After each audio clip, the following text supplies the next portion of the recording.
Hello, what's up guys? Gumising na tayo ng maaga para sa pagsalubong ni Birheng Maria sa kanyang anak na si Jesucristo. At ayun, nandito tayo ngayon sa may tabi ng kalsada. Naantay natin yung paghahanda ni Maria para sa pagsalubong niya sa kanyang anak na si Jesucristo. Ayan, nandito pa po tayo ngayon at hinihintay pa po natin na tabunan po ang kanyang mukha dahil may lalagay pong po sa kanya dyan, yung belo sa kanyang mukha para po bago po lumakad papunta doon sa pagsalubong kay Jesucristo.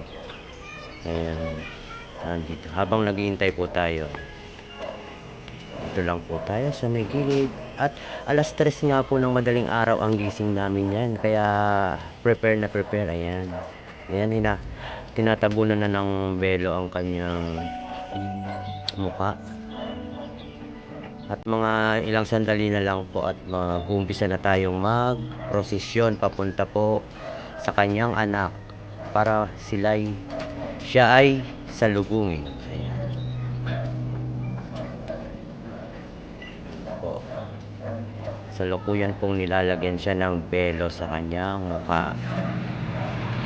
Ayan, at ito na nga, naka-ready na kami ni Mrs. Ay, puyat na puyat, alas 3 ng madaling araw. Ayan,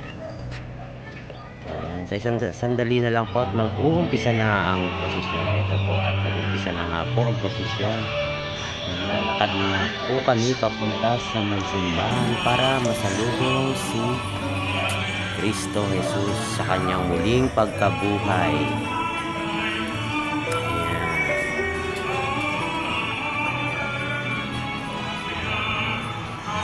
Tuloy-tuloy na lang po ang lakad namin yan hanggang sa makarating sa simbahan. Thank you for watching guys.